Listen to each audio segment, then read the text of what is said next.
बोटोमोर के अनुसार समाज शास्त्र 3 सोपानों से बना है। टीबी बोटोमोर क्या कहते हैं, जो समाज शास्त्र है 3 सोपानों से बना है। उपरोक्त में से कौन सा सोपान टीबी बोटोमोर के द्वारा नहीं बताया गया है? ऑप्शन है आपके विश्वकोशीय, उद्विकासीय, प्रत्यक्ष विज्ञान या पदानुषंग।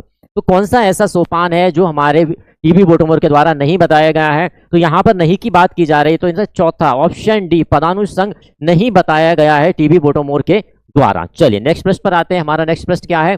इतिहास अतीत का समाजशास्त्र है जबकि समाजशास्त्र वर्तमान का इतिहास है। क्या कहा जा रहा है कोटेशन में? इतिहास जो है अतीत का समाजशास्त्र है और समाजशास्त्र क्या है? तो समाजशास्त्र के बारे में कहा वर्तमान का इतिहास। यह कोटेशन किसके द्वारा दिया गया है?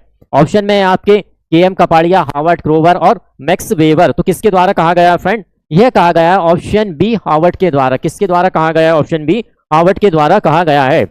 चलिए ऑप्शन पर नजर डालते हैं। तो के.एम. कपाड़िया, देखिए के.एम. कपाड़िया की जब बात की जाती है तो भारतीय विचारक के रूप में जाने जाते हैं। कौन से विचारक हैं हमारे? के.एम. कपाड़िया भारतीय समाजशास्त्री या भारतीय विचारक के रूप में जाने जाते हैं के.एम. कपाड़िया हमारे, ठीक है ना। Marriage and family in India, इनकी महत्वपूर्ण कृति क्या है? Marriage and family in India,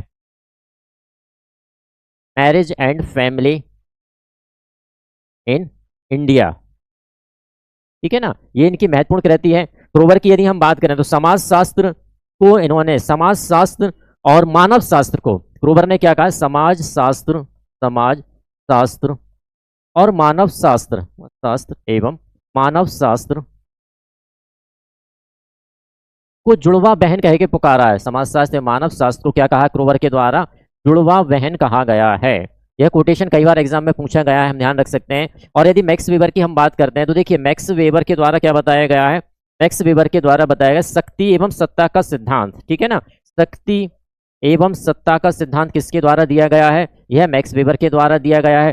धर्म की बात किसके द्वारा की गई है? 14 धर्म का अध्ययन किया गया है मैक्स वेबर के द्वारा, ठीक है ना। और समाज में वर्ग विभाजन, यानी समाज में जो वर्गों की बात करते हैं किसके आधार पर? आर्थिक और बाजार के आधार पर। किसके द्वारा की गई है? आर्थिक एवं बाजार के आधार पर। तो यह भी मैक्स वेबर के द्वारा की गई है। मैक्स वेबर की महत्वपूर्ण कृति की यदि हम बात करें तो the Protestant ethics and the spirit of capitalism किसके द्वारा लिखी गई है? मैक्स वेबर के द्वारा लिखी गई महत्वपूर्ण कृति है। और बात करें प्रतिस्पर्धा को शांतिपूर्ण द्वंद्व माना है। किसे? प्रतिस्पर्धा को, प्रतिस्पर्धा को, प्रतिस्पर्धा को शांतिपूर्ण द्वंद्व माना गया है। किसके द्वारा? मैक्स वेबर के द्वारा शांतिपूर्ण द्वंद्व माना। किसने? मैक्स वेबर ने माना है, ठीक है ना। चलिए आगे चलते हैं हमारे नेक्स्ट प्रश्न पर।